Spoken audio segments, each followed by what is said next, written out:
Hey, it's Josh from JoshLM Finance. Look, buying Bitcoin in the US isn't really that hard anymore. But let me tell you, buying it safely, that's where people still mess up. So today, we're going to walk through exactly how to do that step by step. Let's just get right into it. And really, this is the whole reason for this explainer. It's not about the tech being too hard to use. The real problem is just knowing how to get started without making a really expensive mistake.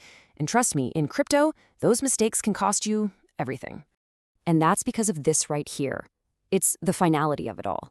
See, unlike a credit card charge you can dispute, with crypto, one wrong click, one bad decision, and your money is just, it's gone. Poof. There's no one to call, there's no manager, no 1-800 number. The stakes are really, really high. So what we're doing here, it isn't about hype. There's no get-rich-quick nonsense. This is just the clean, practical, step-by-step way for smart, busy people who just want to do this right. Honestly, it's the boring way. And when it comes to your money, boring is exactly what you want. Okay, so let's get into our first section. The biggest risk for somebody in the US getting into Bitcoin right now, it's probably not what you think it is. It's actually something much more basic that most beginners just completely miss. So just to level set and make sure we're all on the same page here, Bitcoin is a decentralized digital currency, right? That just means no single bank, no single government controls the network. But, and this is a huge but, where you choose to buy it here in the United States matters a lot. Because of US regulations from agencies like FinCEN, and oversight from the SEC, the platforms you use, the on-ramps, are very much regulated by the government. And that regulation is actually your friend. It's not there to make your life difficult. It's what requires these companies to check your identity, to follow anti-money laundering rules, and to have minimum security standards. All of this stuff works together to seriously cut down on the amount of scams and fraud out there. So with that in mind, let's talk about choosing your exchange. This is your first really big decision, and I think the best way to think about it is with a pretty simple analogy. So ask yourself this. Would you rather walk into a licensed insured bank to get cash? Or would you buy a stock of bills from some guy selling them out of the trunk of his car in a back alley? Well, a regulated exchange is the bank. An unregulated one, yeah, that's the guy with the trunk. You're just taking a massive, unnecessary risk. So the key, especially when you're just starting, is to stick with the big regulated names. We're talking about platforms like Coinbase, Kraken, Gemini, Crypto.com.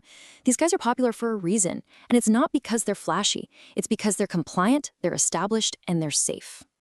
And here's just a quick little overview. Coinbase is fantastic for total beginners. It's available everywhere in the US. Gemini puts a huge emphasis on security, and Kraken is pretty well known for having lower fees. The point here isn't to find the one single best platform, it's to pick one from this safe, regulated pool of choices. All right, so you've picked your exchange. Now we've got to set up the account. And this part is where you build the security foundation that's going to protect you from here on out. Whatever you do, don't rush through this. The exchange is going to ask for your legal name, your address, probably a picture of your driver's license. This is called KYC, or Know Your Customer. And yeah, it's kind of a pain. But is it optional on any legitimate US platform? Nope, absolutely not. In fact, if an exchange doesn't ask for this stuff, that is a huge red flag. Run away. Now, listen up, because this might be the single most important security tip I give you. When you set up your two-factor authentication, and you absolutely must do this, use an authenticator app like Google Authenticator or Authy. Do not use SMS text messages. Why? Because hackers can trick your cell phone provider into swapping your phone number to their phone. It's called a SIM swap. And just like that, they get all your text codes. An authenticator app protects you from that entire risk. All right, let's get some money in there. You've basically got two options, a standard bank transfer, which is called ACH, or using a debit or credit card. And the trade-off here is super simple. Bank transfers are cheaper, but they might take a few days to clear. Card payments are pretty much instant, but they come with higher fees. So if you're not in a huge rush, a little bit of patience is going to save you some money. Okay, let's get to the main event. Actually buying some Bitcoin, and then, and this is so important, securing it properly. This last part is where so many beginners drop the ball, so let's really dial this in. So here it is, broken down into 4 easy steps. Number 1, you buy it on the exchange. Just use a market order, keeps it simple. 2, you get your own personal crypto wallet. 3, you transfer your Bitcoin off of the exchange and into that personal wallet. And 4, you check, double-check, and triple-check the address before you hit send. Because, let's all say it together, crypto transactions are irreversible. There is no undo button. And this little analogy really explains why that third step is so critical. See, leaving your Bitcoin on an exchange is like leaving your cash in a hotel room. Sure, it's convenient, but you don't actually control the property. The hotel does. A personal wallet, on the other hand, is like your house. You hold the keys. You have total control and true ownership. It's the most important saying in crypto, not your keys, not your coin. Now, these personal wallets come in 2 basic flavors. You've got hot wallets, which are just software apps on your computer or your phone. They're convenient because they're always online.